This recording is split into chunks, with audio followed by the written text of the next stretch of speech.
Hello student. हम करेंगे कक्षा 11वीं केमिस्ट्री का। जो आप लोगों की डिमांड है कि सर आप मॉडल पेपर बनाइए, क्या सर आप इम्पोर्टेंट क्वेश्चन दीजिए, तो हम यहाँ इस वीडियो में यही करने वाले हैं कि आपको मॉडल पेपर के साथ साथ इम्पोर्टेंट क्वेश्चन भी यहाँ पर हम बता देंगे ताकि आप इनकी अच्छे से प्रिपरेशन करके एग्जाम में जा सकें। चलिए शुरुआत करते हैं। अब केमिस्ट्री में क्या किया है कि यहाँ पर हमने आपके लिए यूनिट वाइज इम्पोर्टेंट क्वेश्चन यहाँ से अलग से निकाले हैं, आप यहाँ देख सकते हैं। सबसे पहले हम बात करते हैं यहाँ पर इकाई 1 की, जिसका नाम है रसायन विज्ञान की कुछ मूल अवधारणाएं। इसमें ऑब्जेक्टिव तो प्रश्न में कि आपको सारे ही करना है ताकि सारे ऑब्जेक्टिव आप क्लियर करके आएँ। यहाँ पर 2 अंक वाले इस पार्ट के जो प्रश्न हैं उनमें से जो इम्पोर्टेंट क्वेश्चन है मैं आपको यहाँ बता दे रहा हूँ। इसमें कुछ 15 क्वेश्चन हैं। 15 में से आप इन 4 क्वेश्चन को अच्छे से करें। सबसे पहला है यहाँ पर कि सीमांत अभिकारक क्या है। इसकी परिभाषा आप जरूर याद करें कि सीमांत अभिकारक क्या होता है। उसके बाद यहाँ पर आपको याद करना है कि विलयन की मोलरता पर ताप का क्या प्रभाव पड़ता है। उसके बाद हमें यहाँ पर याद करना है, अच्छे से करना है इसको, कि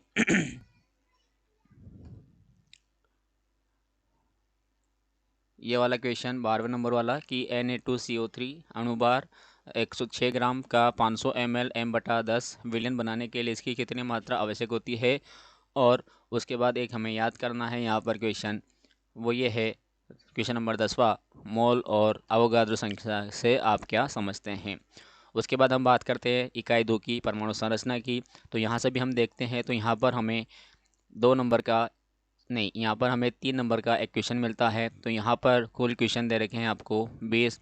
इन 20 में से आपको 4 अच्छे से करना है, मैं आपको बता दे रहा हूँ। सबसे पहला क्वेश्चन ये है नंबर 2 वाला कि यहाँ पर नीचे दिए गए परमाणु क्रम द्रव्यमान ए, परमाणु जेड, संख्या जेड वाले परमाणु का पूर्ण प्रतीक लिखिए, ये आपको यहाँ पर लिखना है। उसके बाद आपको यहाँ पर पाउली के अपवर्जन नियम को अच्छे से याद कर लेना है। उसके बाद हुंड का नियम, ये आपको अच्छे से याद कर लेना है। उसके बाद यहाँ पर देखिए पाउली यहाँ पर भी है, पाउली यहाँ पर भी है, तो मैंने आपको सिद्धांत याद करने के लिए बोला है, आप सिद्धांत को अच्छे से याद करें। उसके बाद एक ये सिद्धांत है यहाँ पर हाइजेनबर्ग का अनिश्चितता सिद्धांत लिखिए। और एक ये N+L का नियम लिखिए, जिसको हम आपबहु का नियम भी कहते हैं, दोनों एक ही बात है ये। इन आप अच्छे से यहाँ पर इस पार्ट में से याद करके जाए, एक यूनिट से याद करके जाएं। उसके बाद इकाई 3 की हम बात करते हैं तत्वों का वर्गीकरण और गुणधर्मों में आवर्तीता। यहाँ पर आपको 2 अंक वाले प्रश्न पूछे गए हैं। इसमें भी कुल 14 प्रश्न हैं। यहाँ पर सबसे इम्पोर्टेंट जो प्रश्न है वो यह है, सबसे पहला है कि ये एक ही वर्ग में उपस्थित तत्वों के भौतिक और रासायनिक गुणधर्म समान क्यों होते हैं। एक आपको अच्छे से ये वाला याद करना है। उसके बाद आपको याद करना है यहाँ पर किसी तत्व के 2 समस्थानों की प्रथम आयनन एंथैल्पी समान होगी या भिन्न होती है, आप क्या मानते हैं, अपने उत्तर की पुष्टि कीजिए।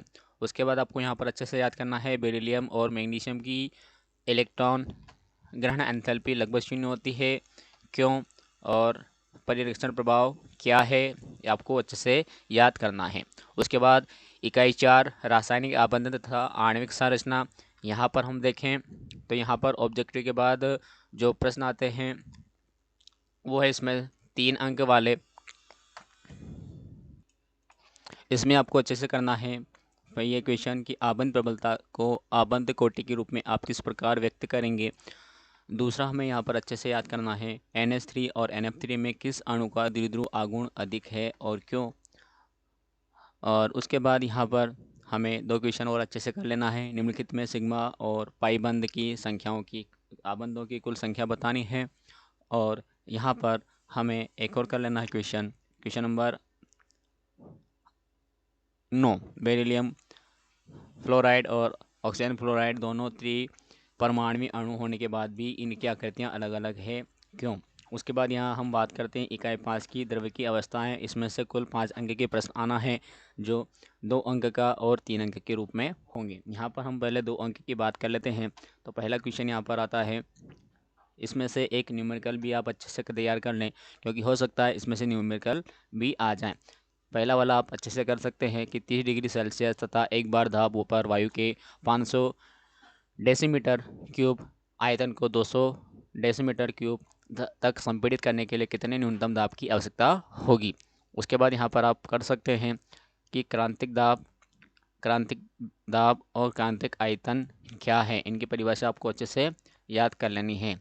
उसके बाद हमें यहाँ पर याद कर लेना है ये वान डर वाल की प्राचल की भौतिक सार्थकता को हमें अच्छे से याद कर लेना है। उसके बाद यहाँ पर यह होने के बाद एक क्वेश्चन ये अच्छे से याद कर लेना है कि गैसों में भरी पानी की बोतलें गर्मियों में पानी के अंदर रखा जाता है, क्यों। उसके बाद यहाँ पर हमें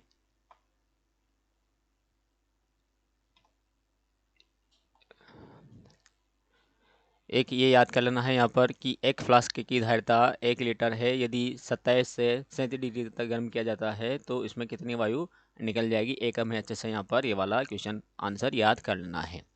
उसके बाद हम बात करते हैं ऊष्मागतिकी अध्याय 6 की। यहाँ पर हम देखते हैं तो इसमें 4 अंक का क्वेश्चन आने वाला है जो डेफिनेटली एक इक्वेशन के रूप में आपको देखने को मिलेगा। तो यहाँ पर इक्वेशन वाला क्वेश्चन केवल एक ही है, क्वेश्चन नंबर फर्स्ट है ना, इसको अच्छे से आप करें। क्वेश्चन नंबर 2 यहाँ पर भी क्वेश्चन वाला क्वेश्चन है, इसको भी आप अवश्य करें। और साथ ही आपको जो अर्धवार्षिक परीक्षा में पेपर मिला था उसमें भी एक क्वेश्चन वाला क्वेश्चन था, उसको भी आप ज़रूर से करके जाएं। उसके बाद यहाँ पर कुछ नियम हैं, उनको भी आप अच्छे से करें। पहला है यहाँ पर हेस का नियम, इसको अच्छे से करें। उसके बाद यहाँ पर छोटी मोटी परिभाषाएं हैं, इनको आप अवश्य करें। और सबसे इम्पोर्टेंट इस पार्ट का जो क्वेश्चन है वो है ये वाला दहन एंथैल्पी यानी कि del H equal to del U plus del N R T, इसको आप अवश्य से हल करके जाएं। उसके बाद आता है इकाई 7 साम्यावस्था। इस साम्यावस्था जो पार्ट है इसमें आपको देखने को मिलेंगे 2 और 3 अंक के प्रश्न। अब यहाँ पर 2 और 3 अंक के जो प्रश्न हैं वो शामिल दिए हैं, हम यहाँ पर इनको छांट लेते हैं कि इनमें से भी और मोस्ट आईएमपी कौन कौन से हैं। तो सबसे पहला हम बात करते हैं यहाँ पर ये क्वेश्चन नंबर 3, ये बहुत इंपॉर्टेंट है इस पार्ट का, अच्छे से करना है इसको। कि निम्नलिखित ऊष्माशोषी अभिक्रियाओं के अनुसार ऑक्सीकरण द्वारा डाई हाइड्रोजन गैस प्राकृतिक गैस से प्राप्त की जाती है। तो ये क्वेश्चन दे रखे हैं, यहाँ पर हमें केपी का व्यंजक निकालना है और यहाँ केपी एवं अभिक्रिया मिश्रण का साम्य अपघटन पर किस प्रभाव प्रभावित होगा, ये हमें निकालना है यहाँ पर। उसके बाद यहाँ हम देखें तो यहाँ पर हमें याद करनी है ये वाली डेफिनेशन है कि आर्हीनियस, ब्रास्टेड लोरी और लुइस, इनके आधार पर हमने अम्ल और क्षार को परिभाषित करना है। उसके बाद यहाँ पर ऑस्टवाल्ड का तन्यता नियम हमें अच्छे से याद करना है 2 नंबर के लिए। उसके बाद यहाँ पर पी एच को परिभाषित करना है और इनके मध्य में हमें संबंध निकालना है जो कि 3 नंबर के लिए बन सकता है। उसके बाद हमें यहाँ पर अच्छे से याद करना है द्रव्य अनुपातिक क्रिया का नियम 2 नंबर के लिए बनता है। लेसातिलियता सिद्धांत क्या है, इसका उपयोग हम इसके लिए करना है तो ये 3 नंबर के लिए बन सकता है। तो इनको हमें अच्छे से याद करके एग्ज़ाम देने के लिए जाना है और आप इनकी तैयारी करेंगे तो आपका जो पेपर है वो लगभग यहीं से बैठेगा। इनकी अच्छे से तैयारी करके जाइए। अब हम यहाँ बात कर लेते हैं 8 की रेडॉक्स अभिक्रिया, जिसमें से 5 अंक का क्वेश्चन आएगा। यहाँ पर एक क्वेश्चन आपको ऑक्सीडेंट संख्या निकालने का ही आएगा। तो यहाँ पर जो नाम है यौगिक का वो चेंज हो सकता है, लेकिन ऑक्सीकरण संख्या आपको निकालने आना चाहिए। तो पहला क्वेश्चन ये है कि निम्नलिखित स्पीशीज में तारांकित तत्वों की ऑक्सीकरण संख्या ज्ञात कीजिए। जो भी तत्व दिया जाए उसकी ऑक्सीकरण संख्या आपको निकालते आना चाहिए। उसके बाद यहाँ हम बात करें तो क्या होता है जब, तो इस वाला जो क्वेश्चन है इस प्रकार का, इस पैटर्न का, वो भी आपको यहाँ से बन सकता है। यहाँ पर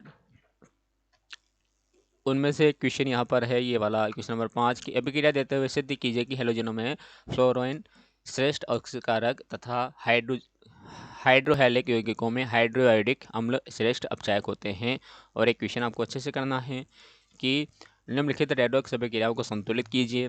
तो ज़्यादातर चांस तो यही है कि एक क्वेश्चन आपको अभिक्रियाओं वाला आएगा, और जैसा कि हमने फर्स्ट में देखा था ऑक्सीजन संख्या निकालने वाला, और इसके अथवा में आपको क्वेश्चन बन सकता है कि इनको आप संतुलित कीजिए।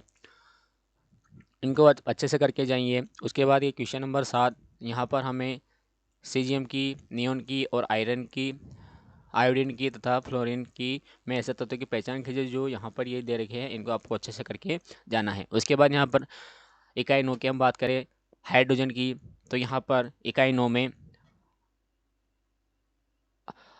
केवल ऑब्जेक्टिव ही है इकाई 9 में, तो यहाँ पर हमें कुछ भी क्वेश्चन अलग से याद नहीं करना है। हम बात करते हैं इकाई 10 की, जहाँ पर हमें 2 अंक का प्रश्न देखने को मिलेगा। अब 2 अंक में यहाँ पर जो क्वेश्चन दे रखे हैं उनमें से हम छांटते हैं कि कौन सा आपको अच्छे से याद करके जाना है। यहाँ पर कुल 2 अंक के प्रश्नों में 20 क्वेश्चन दे रखे हैं, तो यहाँ पर आपको अच्छे से याद करके जाना है। पहला, लिथियम किस प्रकार मैग्नीशियम में रासायनिक गुणों में समानताएं प्रदर्शित करता है, ये अच्छे से याद करना है। उसके बाद ज्वाला को बेरिलियम एवं मैग्नीशियम कोई रंग नहीं प्रदान करते हैं, जबकि अन्य क्षारीय धातुएं मृदा धातु ऐसा करती है, क्यों? उसके बाद यहाँ हमें याद करना है क्या होता है जब मैग्नीशियम को हवा में जलाया जाता है, बिना बुझे चूने को सिलिका के साथ गर्म किया जाता है, क्लोरीन बुझे चूने से विक्रिया करती है, या कैल्शियम नाइट्रेट को गर्म किया जाता है। ये अच्छे से हमें करना है। उसके बाद यहाँ पर हमें ये करना है कि लिथियम फ्लोराइड जल में लगभग अविलय होता है, जबकि LiCl न सिर्फ जल में बल्कि एसिटिन में भी विलय होता है, ऐसा क्यों होता है? ये हमें करना है यहाँ पे क्वेश्चन की क्या होता है जब सोडियम धातु को जल में डाला जाता है, सोडियम धातु को हवा की अधिकता में गर्म किया जाता है, या सोडियम परऑक्साइड को जल में घोला जाता है। उसके बाद हमें यहाँ पर करना है ये वाला क्वेश्चन कि 20 वाला कि बेरिलियम क्लोराइड वायु में धूम्र देता है, धुआं देता है, ऐसा क्यों होता है? उसके बाद हम बात करते हैं यहाँ पर इकाई 11 की पी ब्लॉक के तत्व। यहाँ पर हमें 4 अंक का एक क्वेश्चन देखने को मिलेगा, सॉरी 5 अंक का क्वेश्चन इसमें से देखने को मिलेगा। अब यहाँ पर जो कितने भी क्वेश्चन दे रखे हैं, यहाँ पर 10 क्वेश्चन दे रखे हैं। हम यहाँ पर तो देखते हैं कि इम्पोर्टेंट कौन सा है। तो यहाँ पर कारण बताइए, ऐसा ही क्वेश्चन आपको देखने को मिलेगा। तो यहाँ पर कारण बताइए में दूसरा जो कारण है वाला क्वेश्चन है, बहुत ही ज़्यादा इंपॉर्टेंट है।